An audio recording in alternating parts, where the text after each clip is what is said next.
What do you remember from last time? We are about to cross the bridge. Yeah, we were in the library then. Oh, what was her name? What was her name? Do you remember anybody's names? Anastasio. I don't know. No. See, this is why it's so important to keep notes so that you can remember people's names. I thought I wrote it down. All I remember is Gabriel. I remember Gabriel and Captain. So who is Gabriel? Gabriel was Captain, what's his name? Son. Garn, that's it. Captain Garn's son, who is not a very nice kid. He's not a very nice kid. And then almost got into a fight with Haun. What else happened? We went to the assembly. Yeah, we're talk.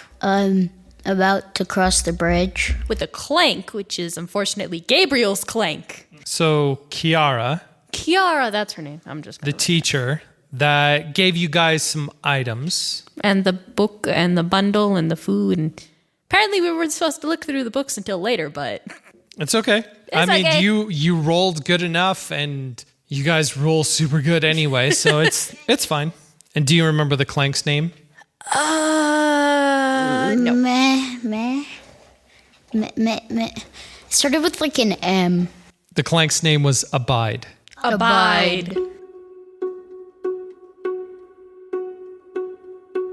The both of you are standing at the heart of the town square, surrounded by the people of your city, all in a mood of celebration at such a monumental event that the both of you are taking part of. There's people hanging out of windows and upper stories of buildings. There's banner, there's the little bits of like confetti and things like that. There's music. And the mood is one of pure elation, mixed with a little bit of trepidation. As the both of you are standing here looking around at all of this taking place, how are you feeling at the moment? Excited. I was going to say breathtaking. Nervous. Bit jittery. Why is Maven excited? She gets to go to the other side. She gets to go and I'm trying to find my words. Now she can go and look at all the other species and research all the things she's read in books and experience something new and different. And how is Haun feeling? He's feeling, nervous and surprised. Surprised? Why is Haun feeling surprised? Because you got picked. Yeah, and this has never happened before, so. Yeah, I'm actually surprised he got picked too. But I mean, he was probably one of the better choices, because if he wasn't picked, then Maven would have been stuck with some other annoying people. So. Noted. She never says that to anyone, though. Okay. As you're feeling all of these feelings, Captain Garn starts to talk. And as he does, Abide releases the two of you and moves off in the direction to stand by Captain Garn as he's boisterously speaking to the crowd. Are the both of you paying attention to what Captain Garn is saying? No. Kinda? Kinda. Go ahead and make me an instinct roll, and you need to beat a 12. Please don't tell me your first roll was a critical success. It was. No, how? How? I got a 17 with fear. What did you roll doubles on? Double 11s. I am almost entirely convinced that his dice are loaded. But they're see-through. They're and my clear. Dice are cursed. Would you want to trade dice? Do you want to trade dice? Sure, let's see if that'll work. Who am I trading with? Oh, wait, but you rolled D20 and we rolled D12s. Never mind. Maven, as you're standing there kind of paying attention, but not paying attention, Captain Garn speaking, you look down towards the bridge, your next destination and the gateway for all of these adventures that you're so excited about. And as you look towards the bridge, you also see the shroud.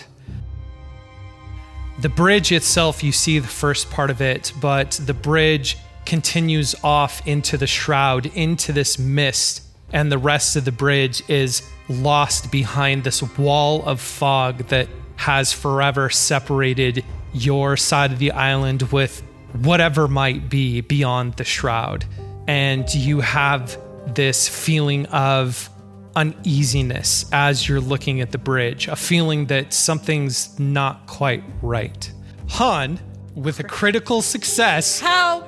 I'm gonna start tallying all of these up because it's too much. It's too much. It's too much. With a critical success, you hear rustling behind you, and you step out of the way just in time for Gabriel to come up behind you to try to push you over.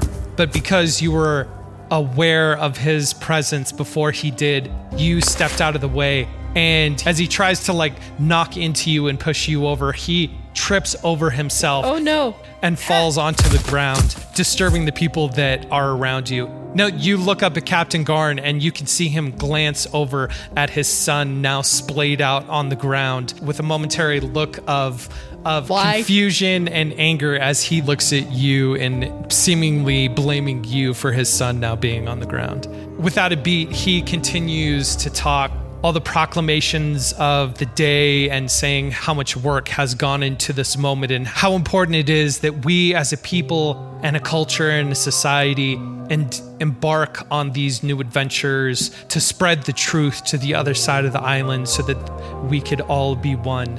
And you can hear this rhetoric, the things that he's saying. And as he's talking, he motions back at your school, and both you and the crowd look back at your school. And as you look at it, you see indeed your school, a building that has standed for, who knows, hundreds of years. You can see its age and you can see the ornamentation of the school. But over all of that ornamentation, you can see the flags and the banners of the guard. And the school itself looks almost more like a military building than an educational building because of all of this facade and all of this decoration on the outside of the school about the guard. Well, I mean, if Captain Garn is part of it, I mean, it's not really surprising. As the both of you and everyone in this town are staring at all of this militaristic ornamentation on the outside of the school, you hear Kiara, who's standing by the both of you, say, "It's sad what this building has become. It used to be a place of learning, and now it's become something else entirely." And as she says something else, you can see her clutch her arms tightly around something that she is carrying. Could I investigate it? I'm gonna ask her what it is. You don't need to investigate. Because I don't want to. You've rolled too many good rolls. I'm just gonna ask. So, Miss Kiara, what are you holding? What do you seem to be holding? Now, Okay. you can see in her arms she's carrying a small book, but trying to be very protective of it as she's trying to show you what it is that she has in her arms.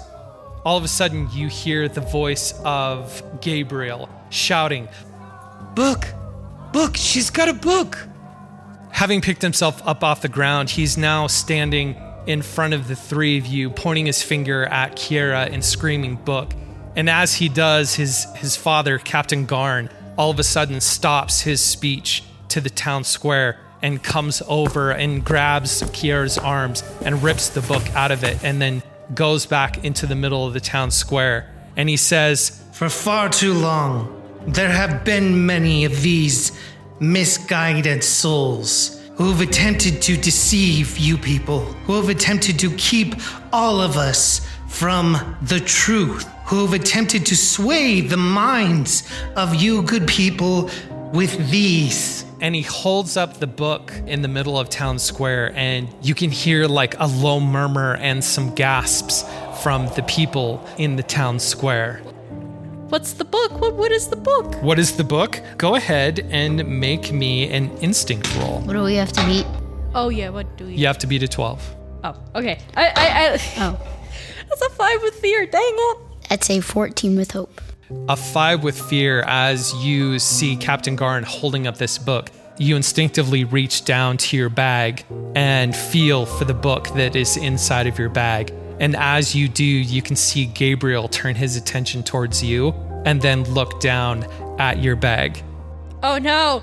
You had a 14 with hope, so mark a hope. Ooh, and I get a fear. I need to keep track of these. You have too many fear. Why do you have so many fear? Have I rolled that many fears? I started last time with 2, and then you guys rolled 3 fears. So I ended. I rolled 2 fears? I ended camp. Oh, whatever. I ended the first episode with 5 fears, and you just rolled another fear. Okay. And So it's 6 fears. so it's 6 fears now. A 14 with hope. You look up the book and you don't recognize it from Kira's bookshelves. There are so few books on her shelves in her room. We've practically memorized all And of them. you've practically memorized all of them. So you don't recognize this one, but you see a unique symbol on the front with what looks like a flag and a diamond and a circle, but you can't quite make it out what it's referencing. What I want to do is I want to burn a fear and I want to engage Gabriel and I want him to try to reach for your bag. Could I try shoving Can I him? persuade him to not? What is your evasion score? Where is that? 11? 11? Why do I only have an 11 in evasion? Okay. I have an 11 for evasion. Evasion is more used for like a battle type statistic, and since you are a wizard and your focus is more on like the intellectual smarty pants rather than like strength and whatnot, your evasion is going to be a little bit low to start. You guys are level 1, so your stats are not going to be great, but you're going to be able to make these better as we continue this and as you level up. So your evasion is 11. Yeah. Yeah. All right, so I'm going to roll. I got a 13. No! Could I push Gabriel? Oh, yeah. You could do something. Go ahead and give me an opposing strength roll. Wait, what did he have to beat? You got to beat a 12. It's 19 19! with hope. With hope! Gabriel steps forward and he reaches his hand out trying to grab Maven's bag, and as he does, how do you stop him, Han? Just step in front. I don't know. Yeah, I step in front of them, of her. Do you just step in front of him? Are you going to say anything, or are you No, going to I try to like Glare. Step in front of him and glare at him. All right, go ahead and make me a presence roll to see if you can intimidate him enough. You need to beat at least a 15. A 19 with fear.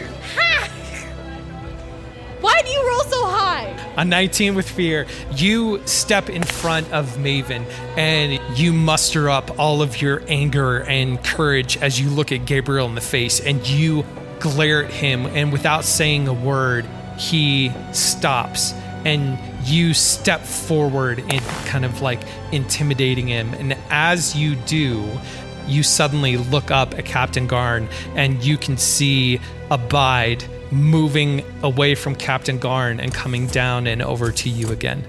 You guys have one move to do something before Abide gets here. What do you want to do? Oh no. Wait, what is Abide gonna do? Don't run! I don't want to run! Wait, do I have another book in my bag? I should have another book in my bag. Do you have another book in your bag? I think I have another book in my bag. Okay, what other book would you have had in your bag? Probably... I'm trying to think. My brain's... Okay, when we did the character creation for your character, and we were doing the inventory, was a book part of your inventory for your ancestry or your community? Okay, because my community is School of Knowledge. It's School of Knowledge. I would have to have another. It was School of Knowledge, but I think you were supposed to have some sort of either like a notebook or a wand, or what was it? You were supposed to have some sort of not a totem, but some... Really? What, didn't you? Wasn't that part of it? What did you mark down in your inventory? Torch, 50 feet of rope, basic supply, 1 minor health potion, journal, writing utensil. Journal Journal. and a writing utensil. But the journal's what Wasn't that part of your magic class to have something, whether it's a wand or a journal or... So I think I would just pull... I think I would pull that one out. Yeah, but if you instead. roll low, then you might pull out the other one on accident. No, because I don't have to roll to pull out the right book. Well, what do you guys want to do? You have one move before One move. Abide is going to be next to you. What do you want to try to do? I have sort of like a... Technically, it's like a poncho kind of a thing. As part of your school uniform? Yeah. Mm-hmm. So, I think I would just look in my bag and like shuffle things around a bit so the book is a little more concealed. Wait, is Kiera okay? We need to check on Kiera. Is she okay? You want to check on Kiera? I'm just gonna check on Kiera. I don't. Yeah. I'm just gonna check on Kiera. Okay, make an instinct roll. You have to beat a 10. Okay, that's a 13 with fear. 13 with fear. Why does my fear dice roll so high? You look over at Kiera and you can see the sadness on her face as she is looking up at Captain Garn and the book that is in Captain Garn's hand. And as you look from Kiera up to Captain Garn, you can see him continuing to talk, braiding Kiera and what he calls people like her, trying to spread such untruths throughout our city, throughout our society. I'm gonna burn another hope. You mean fear? Sorry, I'm gonna burn a fear. Okay. What and did you do? Captain Garn is going to take the book and he's gonna grab the cover and start ripping the cover off. And as he does, you can see Kiera collapse as she screams as Captain Garn rips the cover off of this book. And he continues, We must remain vigilant. and he rips another page. We must remain honest. And he rips another page. We must remain truthful in all of our dealings. And he rips another page. And we must remain in the things that we know to be true. And he rips the rest of the book in half and then throws it on the ground. As he does, Abide now steps up to the both of you. I am going to burn another fear. No, stop burning the fear. I gotta burn fear. I got fear to burn. Did I'm you gonna put burn magnets on those? Yeah. Oh, that's cool. Isn't that cool? That's cool. And they go bloop, and they just stand Aw. there. I love that. Yeah, that's cute. Gabriel again is going to try to grab you to show. He's going to try to grab your bag to try to show Abide what might be in your bag. Please roll. Please don't roll. Please don't roll low. All right. Oh no. I got a 6. Yay! So Gabriel looks down at your bag, Maven, and he tries to go for it once again. But as he does, you, Haun, You're still standing your ground. stand your ground in between Gabriel and Maven, and the look on your face is imposing enough that he steps back and doesn't try to go for the bag. You can see him turn to Abide and whisper something, and as he does, Abide then looks at you, Maven. Oh no. Abide looks at you and he says, "Is there something you need to show me?" Oh, no. I think I just need to check and see if I grabbed all of my food provisions. I don't know if I checked all of them, and I just so happen to remember. So let me look through it. Let me double check. As I say, as I like open my bag and like start shuffling things around and looking at my food provisions and taking some out and then putting it back in and then I close it and set it back on my waist and I'm like, yep, everything is there. Go ahead and make me a presence because you're trying to deceive. Do you have a hope ready to burn in case I completely fail this? You need to beat a 12 on this. Okay. I have -1 on presence. Why did I do that to myself? Okay. That's a 21 with hope. 21 with Wait, no, hope. 20 with hope. 20 with hope. Oh my gosh, that a could have ended 20 so with bad. hope. Fantastic roll. So give yourself a hope. Yay!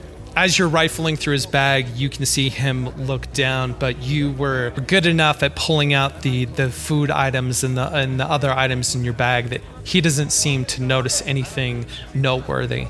And so he looks over at Han, and then he turns around and heads back up to stand behind Captain Garn. That could have gone south so quickly. So quickly. Okay. As he goes up to Captain Garn is continuing to address the town square, and he motions towards the bridge, and he says, "It is now time to take the truth to those on the other side." And he walks forward with Abide walking close to him, and the throng of people in the town square start to walk towards the bridge. Okay. While that's happening, could I take a quick look at the pages that he tore up to see if there's anything noteworthy on any of them? There's a lot of people walking out towards the bridge, and Agility? these pages and whatnot, the remnants of this book are on the ground. And so why don't you make Knowledge, agility? Let's do agility. Why don't you make an agility roll to see if you're able to grab any of the remnants of this book. So the higher you roll, the more pages you're going to be able to grab. Okay. All right, so you need to beat at least 10 to grab something. If you roll higher than a 15, you can grab more. Higher than a 20, you can grab more. Higher than a 25, and you can Grab it all. you can, yeah, but we'll see. Could you word a hope for me, please? That's a 17 with hope. Currently, that's 1 second. 7 with fear. Could I'll you burn a please hope. burn a hope? Thank you. I was right. about to roll Then the roll a hope. d6. Roll a d6 if you're going to burn a hope to help her, and then add that to her roll. Please roll 6. Please roll 6. Please roll 6. That's a 5. Yay! That's 12. Wait. Yeah, that's 12. That's 12. Yay! Quick brain math. buffered. Quick math equation in my head. All right, you got My brain buffered, okay? You got a 12. Do you want to burn a hope to try to get him to have a higher roll to grab more pages, or? Sure. Yeah, I have enough hope for it, so All right. I got a lot of hope. So Remember, you can only have up to 6 hope. yeah, I know. I had 4 and then I burned, so now I can have up to 12 fear because I'm the GM and that's part of the game. But you guys can only have up to 6 hope. So you want to burn What a did hope? you roll? 18 with hope. It's a 4, so 22 with hope. The both of you are pushed forward with the crowd down towards the bridge. And as you come up to the spot where Captain Garn was standing, you glance down and you can see the pages that he ripped on the ground. And both of you reach down and you try to grab some pages. Maven, you reach I at down. least grab some. You grab a handful of pages. Yep. Go ahead and roll a d6 for me, and we'll see how many pages you grab.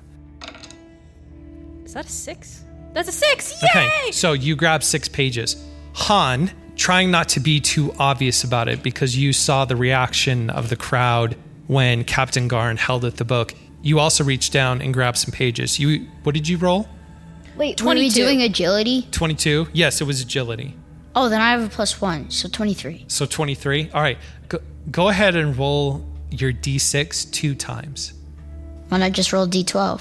Oh, yeah, roll a d12. Or just roll a d12. D11. 11, so you grab Yay, we 11 grabbed pages.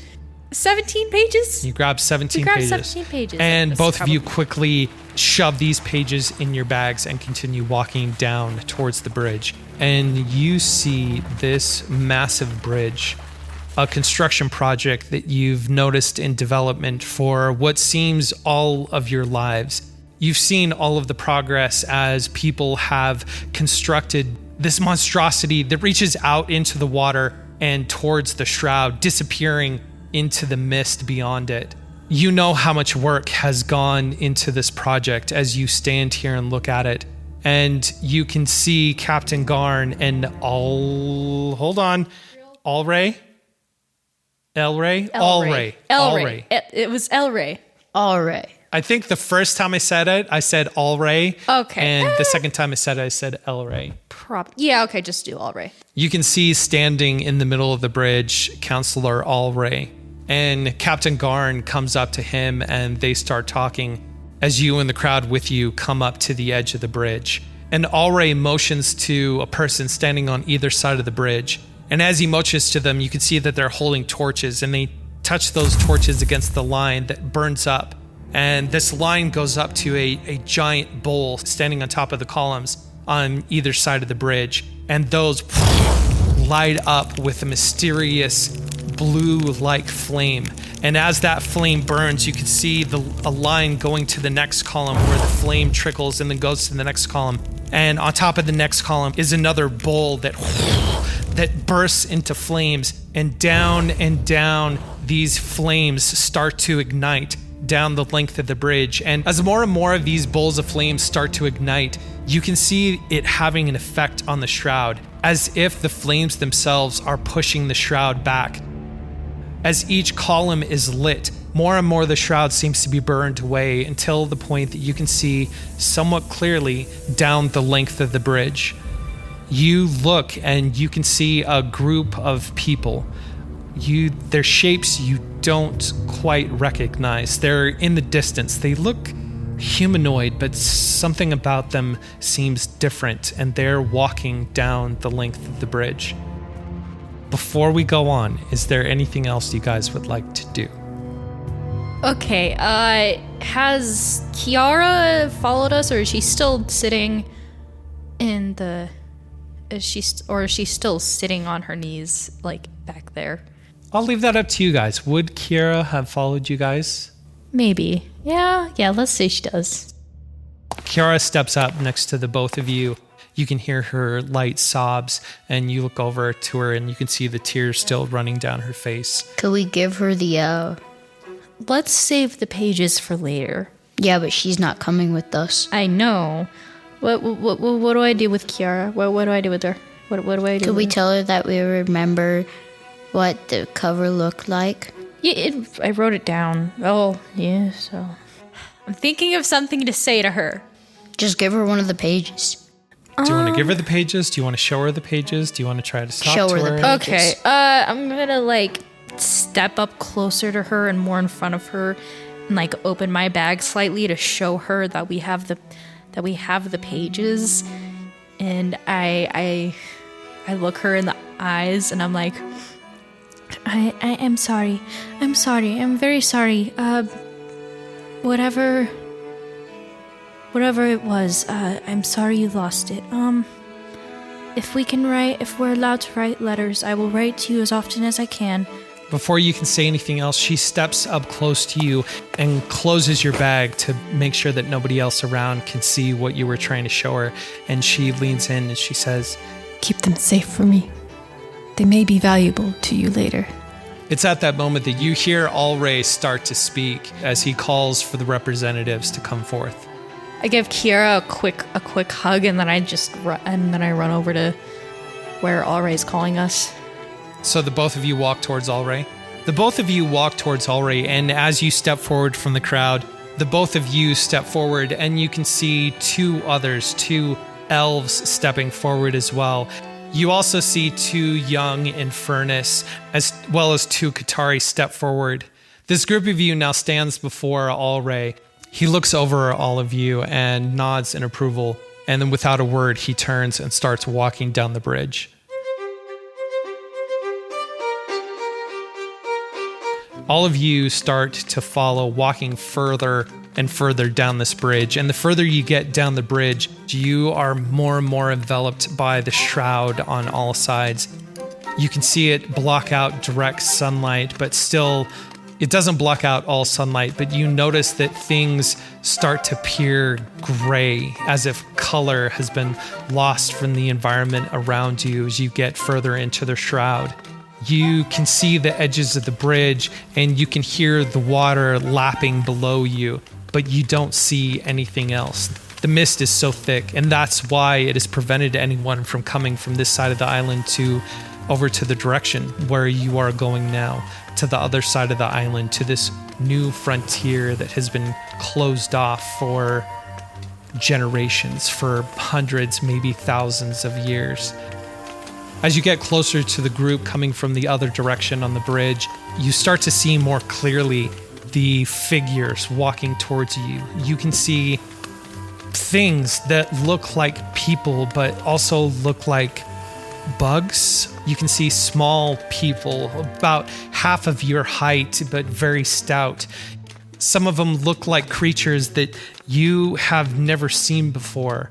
Their arms are long. They seem to have hair over their bodies. Their faces are different. And you can swear in this crowd of people you see creatures with what looks like these hard shells covering their body with bulbous backs. And all of these new creatures are walking your direction. As they all get closer, you can see all of them stop, but 2 of them continue walking down the bridge in your direction. Alray motions for all of you to stop, and as you do, he and Captain Garn continue walking down the bridge, meeting the 2 other representatives in the middle, and they all start to talk. Go ahead and make me an instinct roll real quick. 12 with fear. I think my fear dice is loaded. 19 with hope. Maven, a 12 with fear. You look over and you take this moment to kind of take the scene in, looking around, looking at your small group of people, looking over at the group of people on the other side of the bridge. And you start to look at the bridge itself. And as you look over the edge behind one of the columns, you swear you can see something move. Han, what did you roll? 19 with hope. All right, you look back down the bridge towards your home, towards this place you have known for your entire life. And you see 2 figures. You see Abide and Gabriel following close behind your little group. Why are those 2 here? Didn't you say there was there were Infernus in our group? Yeah, Inferni. Infernus? Inferni? Would that be the plural of Infernus? Could I tell one of think the so? Could I tell one of the Inferni that people are watching us from behind? Do you think that's going to do anything? Yeah, you can tell one of them are being followed. You look over at this pair of Infernus. Their horns that are coming out of their head have all of these decorations on them in celebration of the day. You say that you're being followed, and when you do, not only them, but all of you and your small group look back to see Gabriel and Abide walking up.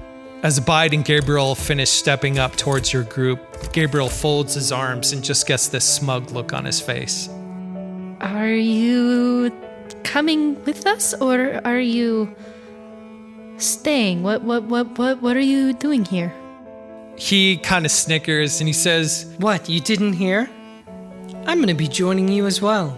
and he looks up at Abide, and Abide nods his head in confirmation, and he says, Captain Garn felt it best to have proper representation for humans during this endeavor. I whispered to one of the Inferni, should we kick him out? Are you whispering this, or Yeah. are you like saying it out loud? Whispering. You're whispering it? Go ahead and make me a presence roll and see whether or not they heard your comment. 15 with hope. You lean over to these Infernus and you make your comment. And as you do, they turn towards you with kind of a snooty look on their face, and they just kind of, and then turn back towards Abide and Gabriel. You're both looking at me. Why are you both looking at me? Is there anything else you want to do? I was going to investigate what that moving thingy was that I saw. You want to investigate the moving Yeah. thing that you saw? Yeah. Yeah, okay. The thing that moved behind one of the pillars. Go ahead and make an instinct roll. That's 14 with hope? Hope. Yeah, 14 with hope. You turn from the group and you start to walk over towards the column where you thought you saw something, a figure, you don't know quite what it was that you saw. And as you step closer towards the column, you look around the column. You don't see the figure that you thought you saw. But as you look around this column and as you look over the side of the bridge down towards the sound of the water, you think you see something, some sort of like lines or cabling or something that's going down and underneath the bridge. Okay. Well, then I just walk back to the group. As you walk back to the group, you see Alray standing, already talking to the group. And as you step up to the group, you can hear Alray giving the group words of wisdom, these authoritative sounding platitudes as all of you were preparing for this. Behind Alray, you see Captain Garn stepping up and stepping around your group. and coming up behind the group with Abide and with Gabriel and stands next to them. In his own elven fashion that you've come to expect with every interaction you've had for him, without saying a word, he turns and starts walking off, indicating that it's time for you all to follow. Okay, then I guess we're walking. You walk and you follow behind Elray. Go ahead and make me another instinct. Another one? Yes. You need to beat a 12. Beat a 12.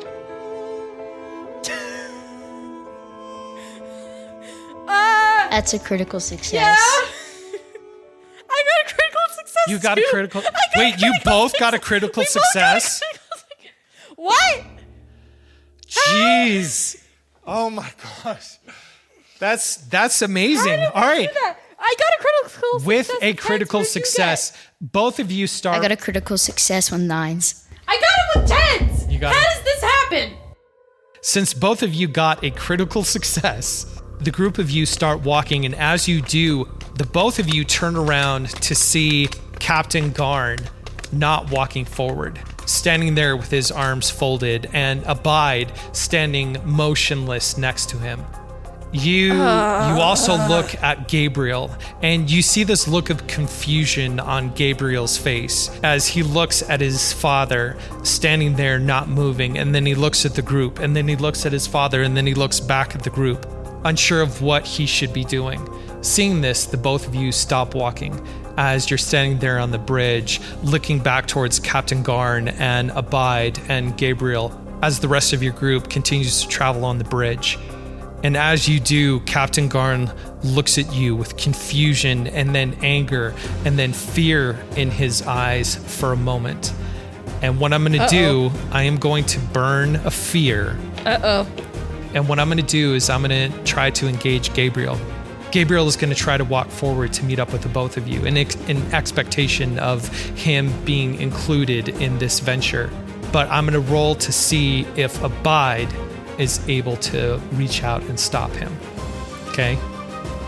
Okay. So I rolled an 8. Gabriel jumps forward and starts to walk in your direction with a look of excitement and anticipation on his face. And as he does, Abide tries to reach out his clanked hand to grab and to stop Gabriel, but doesn't make it in time. And as he reaches out to try to grab him, Gabriel turns around and sees Abide trying to grab him. And in a moment of fear, Gabriel starts to run away from Abide. And as he does, his father calls out to him. The sound of his father's voice is loud at first, but in a moment is drowned out by the sound of an explosion. Starting from beneath the bridge, you can hear it come up, and all of a sudden, the bridge in front of you explodes up in a shower of rock and coral and ash and fire.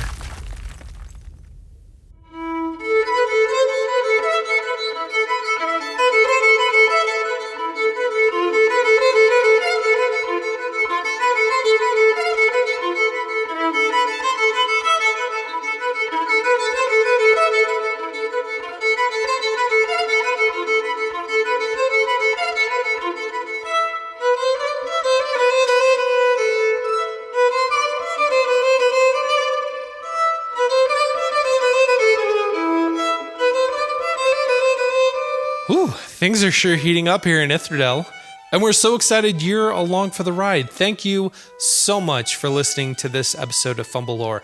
I can confidently say that we are fully into our homebrew campaign of Ithrodel, and we have many, many more episodes coming out. So if you like what we're doing here, go ahead and subscribe on your podcast player of choice, and it would really help us find a bigger audience if you could leave us a 5-star review. If you really like what it is that we do here on Fumblelore, you can help support the show, and there's a lot of perks and benefits for doing so. You can head over to fumblelore.com, and there you could find out information on how to become a patron. As a patron of Fumblelore, you'll not only get things like ad-free episodes and behind-the-scenes content, but you'll also be able to be involved in the story that we're building here in Ithrodel. Patrons will not only be able to name NPCs that our characters will encounter on their journeys, but you'll also be able to vote on boons and banes. Things like characters or enemies or items or cursed items, or even experiences that will either help or hinder our characters during their journey. And you can be part of that story, whether for good or for ill, by becoming a patron. This is actually our second campaign that we're doing, so if you haven't already, go ahead and listen to Campaign 1, The Sablewood Messengers. A new episode of the show is coming out next Friday, so be on the lookout for that. And be sure to come back for some more Fumblelore. I just dropped my dice. You just dropped your dice and rolled a critical success. Your dice are You're not loaded. rolling for anything, but you still get a critical Your success. dice are loaded.